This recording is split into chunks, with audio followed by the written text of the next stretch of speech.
최근에 로봇 다손이라는 동화책을 좀 읽게 되었습니다.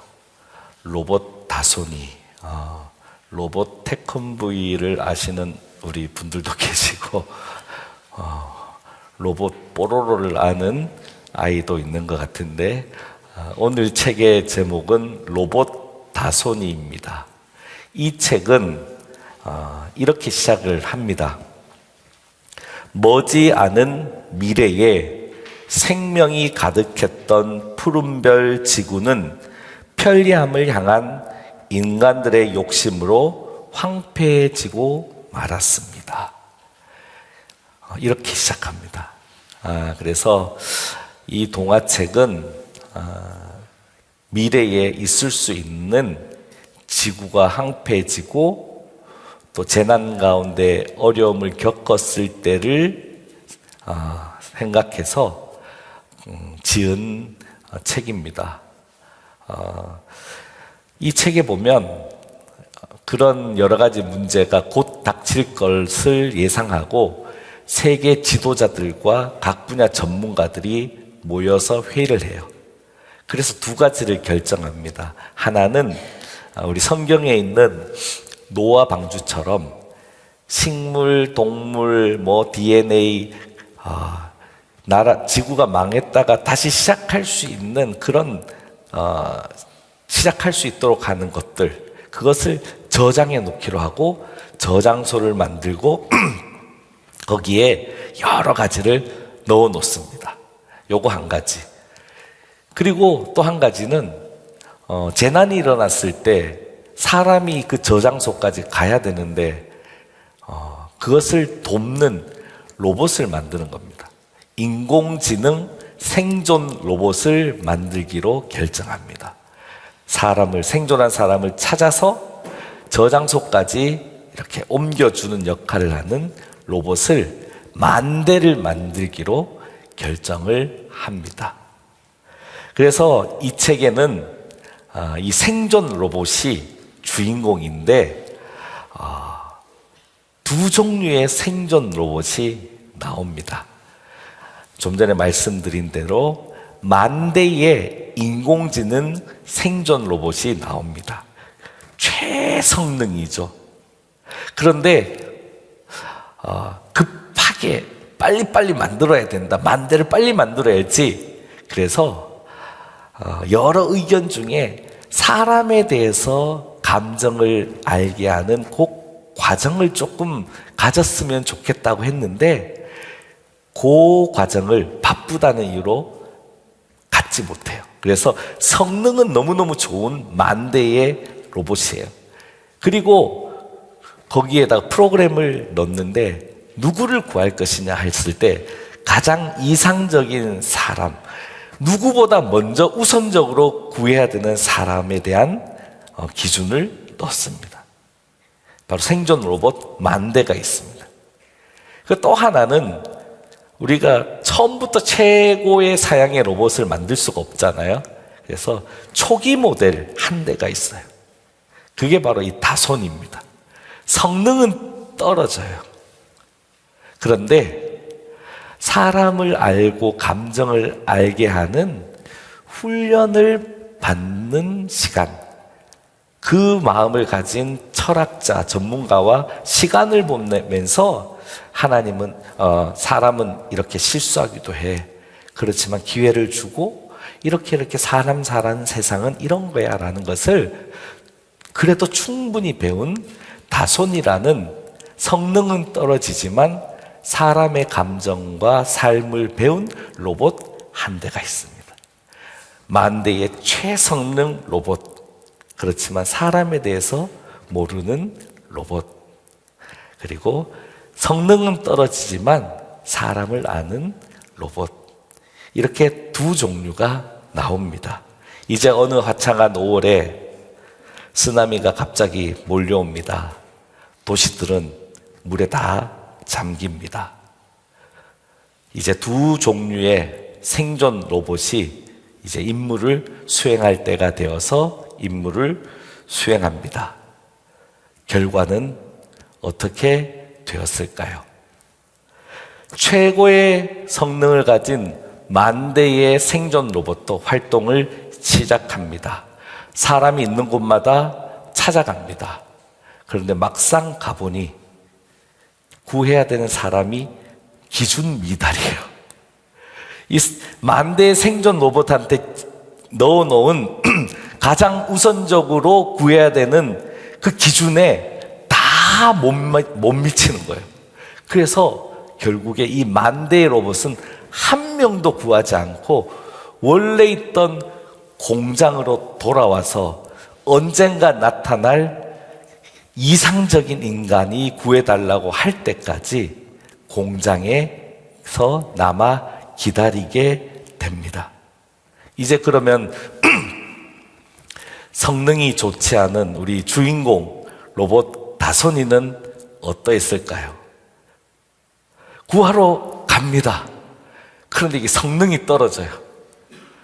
해일로 인하여 도시들이 물에 잠겨 있는데 성능이 떨어지다 보니까 물에서 수영하는, 물에서 작동하는 그 기능이 들어있지 않는 거예요. 그래서 이거 어떡하지 하고 있는데 어디선가 상어 한 마리가 옵니다. 그래서 이렇게 얘기하면서 서로 얘기를 하죠. 그때 상어로부터 얘기를 들어요. 야, 너 왜 인간을 왜 구하려고 하냐? 우리 이 세상이 이렇게 왜 됐는데 바로 인간의 탐욕 때문에 이렇게 된 거 아니야. 그런데 왜 그런 인간을 왜 그렇게 구하려고 하냐고. 그런데 대화를 통해서 또 상어가 옛날에 인간에게 잡혔다가 이 환경 보호하는 어떤 좋은 분들에 의해서 풀려났던 경험이 있는 거예요. 거봐, 좋은 사람도 있지. 우리 같이 구하러 가자. 그래서 수영 기능이 없는 이 다손이가 상어의 도움을 받아서 생존하는 사람들을 찾으러 다니게 됩니다. 그래서 여러 과정을 거친 다음에 이제는 누군가를 찾으러 다니는 것이 무의미해지는 때가 됩니다. 그때 이 다손이가 결정을 하는 거예요. 내가 누군가를 찾아가는 것보다 내가 지금 할 수 있는 일을 하자. 그래서 이 다손이는 생존한 사람을 데리고 가지는 못했지만 홀로 그 저장소에 가서 거기에 있는 씨앗도 심고 동물도 가꾸고 거기서 할 수 있는 일들을 끊임없이 해갑니다. 언제까지요? 수명이 닿을 때까지. 고치고 고쳐도 더 이상 자신을 고칠 수 없어 이제는 수명이 닿을 때까지 그 일을 다 하게 됩니다. 그때 동화책의 그림은 이렇게 됩니다. 황토색이었던 지구가 다시 푸른색의 지구가 됩니다. 그리고 사람과 동물 그리고 로봇이 서로 어깨 동무하는 마지막 장면으로 이 동화책은 끝이 납니다. 그리고 이 동화책에서 이 다손이라는 로봇, 그 로봇의 뜻을 알려줍니다. 사랑하는 사람 다손이. 다손이라는 뜻이 바로 사랑하는 사람이다. 바로 이 사랑하는 사람 다손이를 통해서 다시 세상이 살 수 있는, 누구와 함께든 어우러져 함께 살 수 있는 그런 지구가 다시 되는 이야기가 바로 로봇 다손이의 줄거리입니다. 부족하지만, 성능은 떨어지지만 이 생존 로봇 다손이는, 사랑하는 사람 다손이는 심판의 자리, 멸망의 자리에 있는 지구를 다시 함께 살아갈 수 있는 아름다운 세상으로 막 만들어냅니다. 가꾸어냅니다. 어쩌면 바로 이 모습이 하나님께서 아담에게 원했던 모습이고 하나님의 백성이고 자녀인 우리에게 원하는 모습이 아닐까 생각이 됩니다.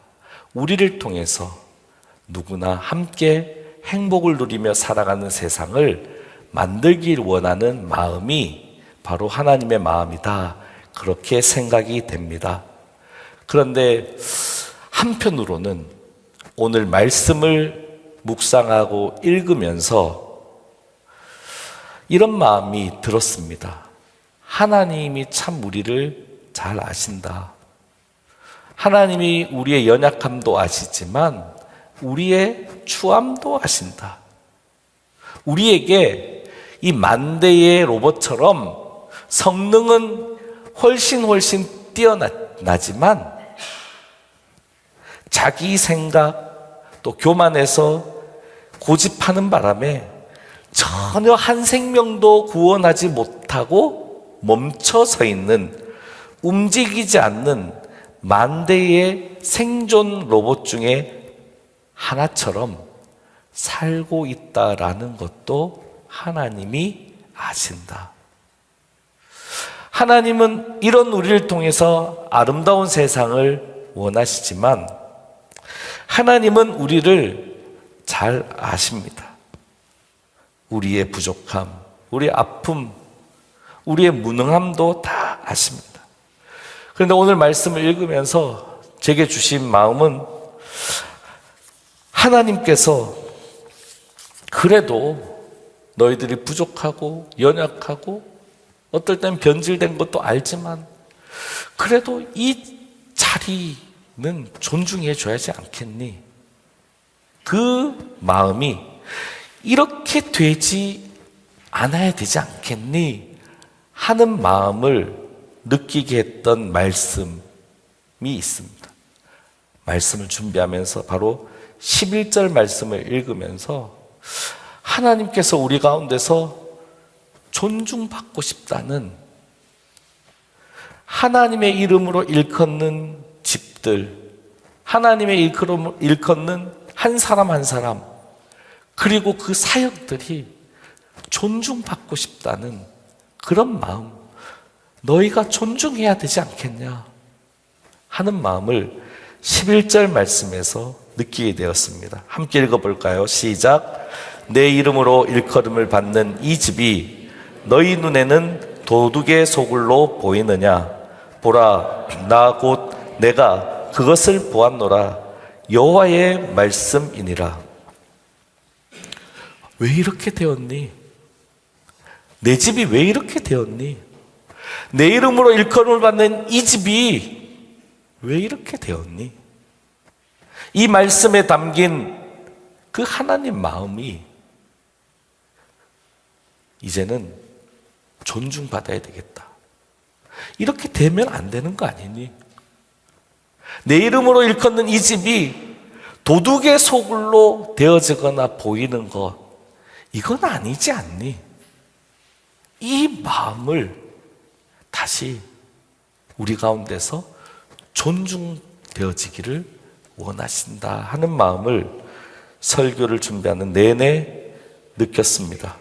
그래서 이 시간에는 오늘 말씀의 자리에서 내 이름으로 일컬음을 받는 이 집에 담긴 그 한 사람 한 사람이 우리에게 담긴 하나님의 마음이 존중받기 위해서, 그 하나님 마음을 우리가 존중하기 위해서 가져야 되는 기본적인 신앙이 어떤 신앙인지 오늘 말씀의 자리에서 나누고자 합니다. 오늘 말씀은요, 예레미야서 52장 중에 여러 예레미야의 설교 중에 예레미야의 성전 설교라고 불리는 가장 유명한 설교의 말씀이 바로 오늘 말씀입니다. 이 말씀, 이 설교는요, 예레미야가 유다 사람들에게 하나님의 말씀을 전하는 것입니다. 그 전하는 자리가 바로 성전의 자리기에 예레미야의 성전 설교라고 불립니다. 우리 2절 말씀 같이 읽어볼까요? 시작. 너는 여호와의 집 문에 서서 이 말을 선포하여 이르기를 여호와께 예배하러 이 문으로 들어가는 유다 사람들아, 여호와의 말씀을 들으라. 바로 성전의 자리. 특히 예레미야는 제사장의 아들이잖아요. 어렸을 때부터 아버지와 함께 성전을 너무나 많이 다녔을 거예요. 어떨 때는 놀이터였고 너무너무 즐거운 생각들이 많았을 거예요. 그렇죠? 바로 이 성전의 자리를 바로 성전신앙의 자리다. 그래서 우리의 기본적인 첫 번째는 성전신앙, 은혜로운 성전신앙이 우리에게 있어야 합니다. 구약으로 말하면 성전에서 제사장, 선지자, 백성들 할 것 없이 모두가 함께 하나님께 예배하고 찬송하며 은혜를 누리고 누구도 예배 소홀하지 않고 충실하게 하면서 보이는 곳에든 보이지 않는 곳에든 자기 역할을 유기적으로 너무 잘해서 위로받을 자가 위로받고 용서받을 자가 용서받고 기쁨을 나눌 자가 기쁨을 나누고 정말 하나님의 행복한 백성의 기쁨을 누리는 신앙의 자리, 그 자리가 바로 성전의 자리가 되어야 한다. 그래서 기본적인 신앙은 은혜로운 성전신앙이 우리에게 있어야 하는 것입니다. 그런데 오늘 말씀에 은혜로운 성전신앙이 잘 지켜지기 위해서는 기본 중에 기본을 놓치지 말라고 주시는 말씀이 있어요. 그게 바로 6절 후반절에서 7절 말씀입니다. 우리 함께 읽어볼까요? 시작. 다른 신들 뒤를 따라 화를 자초하지 아니하면 내가 너희를 이곳에 살게 하리니 곧 너희 조상에게 영원 무궁토록 준 땅이니라. 아멘. 다른 신을 따라가지 않는 거, 다른 신을 따라 섬기지 않는 거, 요 기본 중에 기본, 요거 놓치지 마. 별표야. 이거 있으면 안 돼. 예배 드린다고 이거 있으면 안 돼. 그래서요, 모세가 신명기를 통해서 이스라엘 백성들이 약속의 땅에 들어갈 때 가장 강조한 거, 바로 이 기본 중에 기본. 우상 만날 거야. 가나안 땅에 들어가면 우상 있어. 그거 다 부서뜨려. 그 땅을 차지한 다음에 우상 부서뜨려. 그런데 우상의 제단까지도 다 부서뜨려서 흔적도 남기지 마. 이게 바로 모세가 신명기를 통해서 이스라엘 백성들에게 얘기한 겁니다. 이 기본이 지켜지지 않고는 하나님을 예배하는 것이 의미가 없다고까지 말합니다. 특별히 예레미야서를 보면 어떤 제사도 어떤 값비싼 예물도 대신할 수 없는 것이 바로 우상을 따르는 죄, 그거는 어떤 걸로도 대신할 수 없다 얘기합니다.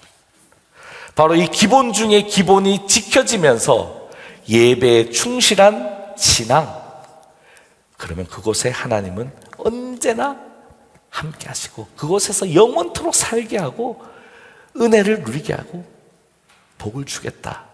그 약속이 성경에 우리에게 주는 하나님의 말씀이거든요. 바로 은혜로운 성전신앙, 이 신앙을 우리는 가져야 되고 지켜야 되는 겁니다. 두 번째 우리가 가져야 되는 신앙은요, 성전만 덩그러니 있으면 안 돼요. 그러면 느헤미야가 재건한 성전을 위해서 성벽을 그렇게 열심히 재건하지 않았을 거예요. 바로 성전이 세워지면 성전과 성전 주변에서 사는 삶을, 사람들을 보호하기 위해서 반드시 성벽을 세워줘야 됩니다. 그래서 두 번째 꼭 있어야 되는 신앙은 성전 신앙이 있어야 됩니다. 성전은 은혜로워야 되지만 성벽은 견고해야 됩니다. 그렇죠? 그래서 오늘 말씀에서도 성전을 보호하는 성벽이 있듯이 너희의 성전 신앙을 보호하는 성벽 신앙을 반드시 가져라. 그러면 성전을 보호하는 성벽 신앙은 뭐냐에 대해서 이렇게 얘기합니다. 성전 신앙은 하나님을 향하여 마음과 뜻과 정성을 다하는 것이라면 성벽 신앙은 이웃을 향하여 마음과 뜻과 정성을 다하는 거야. 그래서 오늘 말씀 5절에서 6절 앞부분에 우리가 가져야 되는 든든한 성벽신앙의 모습을 잘 알려주고 있습니다. 함께 읽어볼까요? 시작. 너희가 만일 길과 행위를 참으로 바르게 하여 이웃들 사이에 정의를 행하며 이방인과 고아와 과부를 압제하지 아니하며 무죄한 자의 피를 이곳에서 흘리지 아니하며. 바로 이게 성벽신앙의 모습입니다. 우리의 성전신앙이 은혜롭다, 우리가 자화자찬하는 그거 말고요, 우리의 신앙이 은혜로워서 우리가 그 은혜가, 우리에게 있는 그 은혜가 자연히 흘러서 이웃에게 전해져서 야, 참 은혜롭다. 그래서 오늘 말씀에서는 우리의 성전신앙이 은혜롭다는 것은 우리의 삶이 이웃에게 은혜가 된다는 겁니다. 우리의 삶을 통하여 하나님의 은혜가 이웃에게 흘러가고 있다는 거예요. 바로 내 이름으로 일컬음을 받는 이 집에 담겨있는 하나님의 마음이 우리 가운데서도 존중을 받지만 우리가 은혜롭게 사니까 이웃에게서도 하나님의 이름, 하나님의 이름으로 일컬음 받는 이 집이, 성도가 존중받고 있다. 바로 이때가 견고한 성벽신앙이 있을 때입니다. 내 이름으로 일컬음 받는 이 집에 담긴 하나님의 마음을, 그 하나님을 이웃도 내가 그 은혜를 맛보게 해서 존중하게 하는 그런 삶의 자리가 되는, 그 삶의 자리가 이루어지는 그 신앙이 바로 성벽신앙을 통해서 이루어지는 것입니다. 그러므로 성전신앙과 성벽신앙은 떨어져 있지 않습니다. 연결되어 있습니다. 우리가 세상의 빛과 소금이 되어도 되고 될 필요가 없고, 이게 아니라 우리는 세상의 빛과 소금이 되어야만이 우리의 성전신앙도 은혜로움 가운데 있을 수 있고, 우리의 성벽신앙도 굳건히 서 있을 수 있다는 것입니다. 만약 우리가 세상의 빛과 소금이 되지 못하면 우리는 빛을 잃어버리고 우리는 맛을 잃어버려서 버림받게 된다는 것, 그것은 우리 주님께서 우리에게 경고로 주신 말씀입니다. 하나님을 존중함도 사라지게 됩니다. 사랑하는 성도 여러분, 성전신앙과 성벽신앙은 떨어져 있지 않고 연결되어 있습니다. 그래서 성벽신앙이 무너질 때 성전신앙이 무너지고, 성전신앙이 무너질 때 성벽신앙도 무너지는 것입니다. 그런데 예언서 말씀, 특히 오늘 말씀에서는 앞에 우리가 5절부터 7절 말씀을 보았듯이 은혜로운 성벽신앙이, 굳건한 성벽신앙이 은혜로운 성전신앙을 잘 보존한다라는 관점으로 이 예레미야의 성전 설교는 선포되고 있습니다. 그래서 동일합니다. 은혜로운 굳건한 성벽신앙이 은혜로운 성전신앙이 있게 하듯이, 만약 성벽신앙이 망가지면 우리의 성전신앙도 변질된다. 그래서 오늘 말씀 8절과 10절에서 말씀하고 있습니다. 우리 함께 읽어볼까요? 시작. 보라, 너희가 무익한 거짓말을 의존하는도다. 너희가 도둑질하며 살인하며 간음하며 거짓 맹세하며 바알에게 분향하며 너희가 알지 못하는 다른 신들을 따르면서 내 이름으로 일컬음을 받는 이 집에 들어와서 내 앞에 서서 말하기를 우리가 구원을 얻었나이다 하느냐. 이는 이 모든 가증한 일을 행하려 함이로다. 망가진 성벽신앙은 우리의 성전신앙을 변질시킵니다. 망가뜨립니다. 그리고 결국에는 내 이름으로 일컬음을 받는 이 집, 하나님의 집도 망가지게 합니다. 존중받지 못하게 합니다. 앞에서 읽었듯이 도둑의 소굴로 불려지게 합니다. 그래서 하나님도 오늘 말씀에서 이렇게 얘기하십니다. 더 이상 내 집이 아니다. 더 이상 내 집이 아니다. 4절 말씀입니다. 함께 읽어볼까요? 너희는 이것이 여호와의 성전이라 여호와의 성전이라 여호와의 성전이라 하는 거짓말을 믿지 말라. 여러분들이 기회를 시간을 좀 내서 선교지에 좀 가보시면, 특히 공산 정권이 있는 데나 사회주의 정권이 있는 데나 저는 이슬람 쪽은 그렇게 많이 가보진 않았는데요. 특히 베트남에 갔을 때 하나님의 성전이 무너졌을 뿐만 아니라 그곳이 온갖 동물들의 배설물로 가득해 있는 것을 본 적이 있습니다. 하나님의 성전이 이렇게까지 되었구나 라는 것을 제가 베트남 선교지에 갔을 때 보고 참 그 마음이 무거웠거든요. 그런데 오늘 말씀에서 하나님의 이름으로 일컬음을 받는 이 집이 존중받지 못하면, 망가지면 이곳 역시 그렇게 될 수 있다는 것을 우리에게 세상의 것들로 가득하고, 세상의 것들, 좋은 것들 아니요, 추하고 더러운 것들로 가득할 수 있다는 경고를 동일하게 주고 있습니다. 내 이름으로 일컬음을 받는 이 집까지 망가뜨린 유다 땅에는, 유다 사람들에게는 소망이 없게 되었습니다. 그래서 하나님이 심판을 선포하십니다. 그런데 우리를 끝까지 사랑하시는 하나님께서 심판의 말씀과 함께 소망의 말씀, 구원의 말씀을 예언서를 통해 주십니다. 이 자리가 바로 세 번째 우리의 신앙의 자리입니다. 바로 예언자적 영성의 자리입니다. 예언자적 영성의 모습은요, 예수님께서 마태복음 25장에 세 가지 비유를 통해서 이미 말씀하셨어요. 슬기로운 다섯 처녀처럼 기름을 잘 준비해라. 그 달란트를 땅에 묻지 말고 열심히 사용해서 착하고 충성된 종이라 칭찬받아라. 그리고 양과 염소의 비유를 통해서 물 한 잔이라도 작은 소자를 섬기면서 살아라. 그런데요, 그 시작점은 어떻게 되느냐?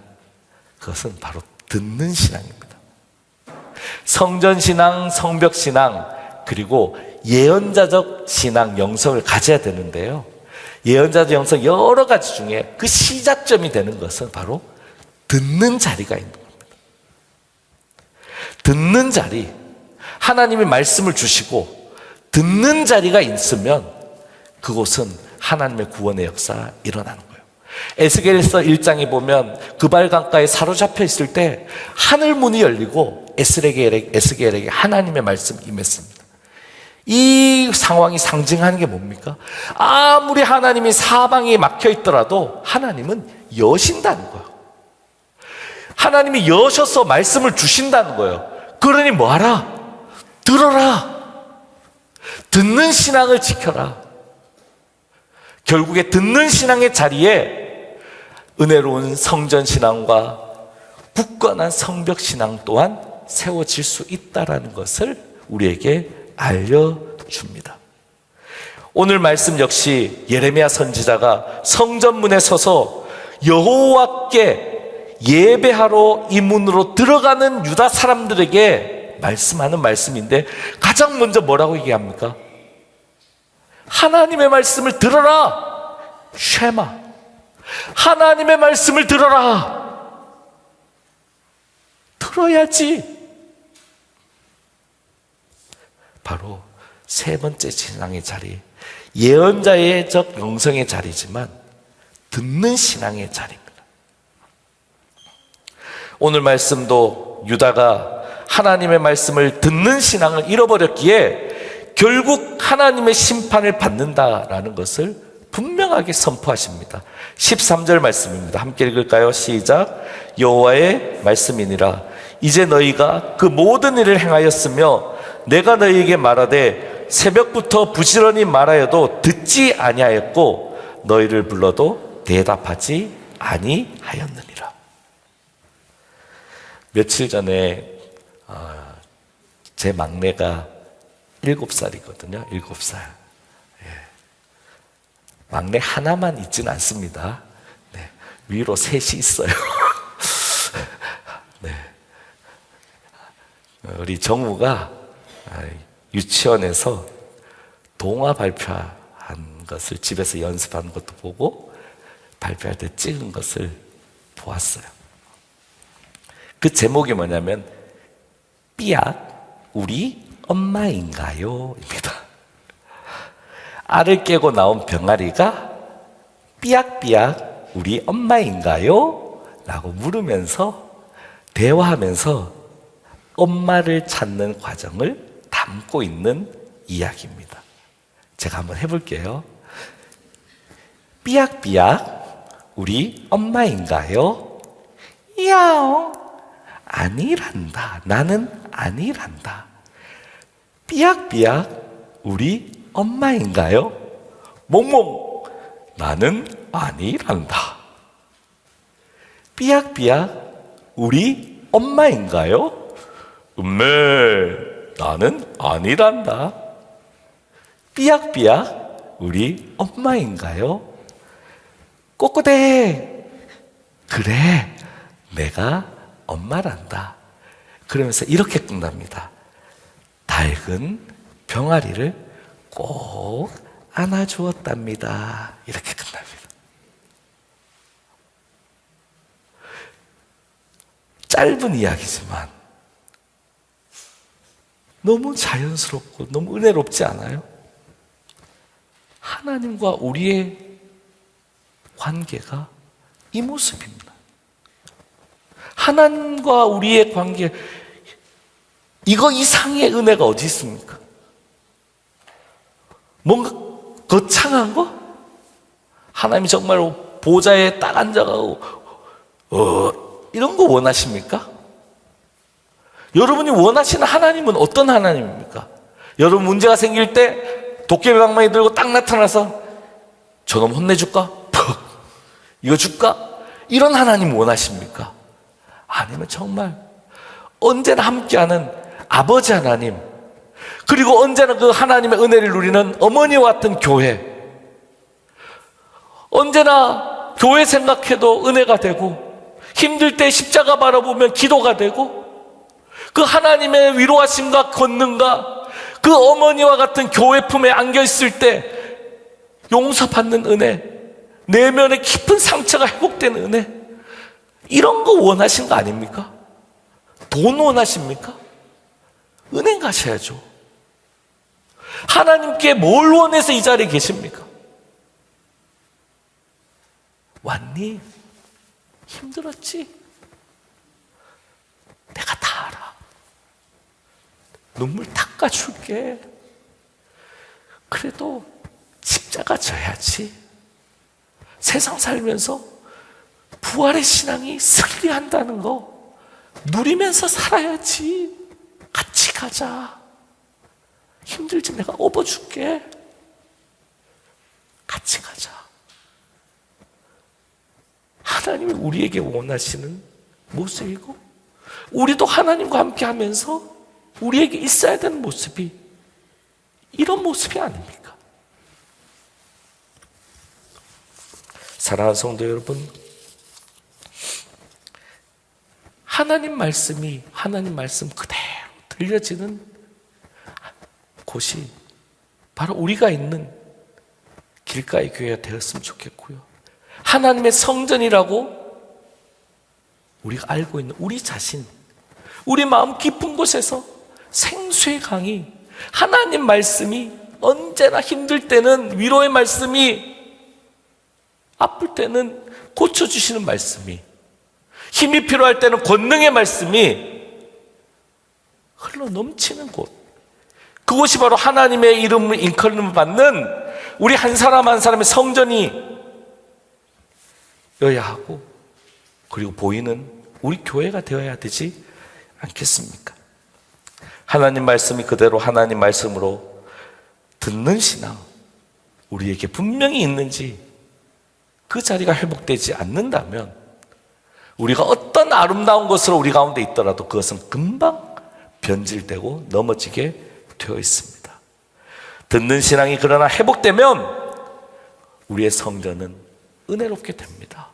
하나님 말씀이 있는데요. 우리의 성벽은 견고하게 됩니다. 왜? 하나님의 능력이 있는데요. 우리가 하나님 말씀을 듣고 내 이름을 일컫는 받는 이 집을 존중하고 하나님이 존중받기를 원한다고 말씀하시는 그 마음을 존중해 주는 우리의 신앙의 자리, 그 자리가 저와 여러분의 자리가 되기를 간절히 원합니다. 하나님의 집에 여러분의 보금자리가 있습니다. 하나님의 집에서 우리는 살 것입니다. 지금도 하나님의 집에서 살 것이고요, 언젠가 주님 만나면 하나님의 집에 들어가 살 것입니다. 그 은혜를 함께 누리면서 살기를 간절히 원합니다. 하나님 집에서 함께 사는 그 복이 저와 여러분에게 주신 하나님의 복인 줄 믿습니다. 우리 함께 3절 말씀을 읽으면서 말씀을 마치겠습니다. 시작. 만군의 여호와 이스라엘 하나님께서 이와 같이 말씀하시되 너희 길과 행위를 바르게 하라. 그리하면 내가 너희로 이곳에서 살게 하리라. 아멘. 우리 함께 일어나서 찬양하시겠습니다.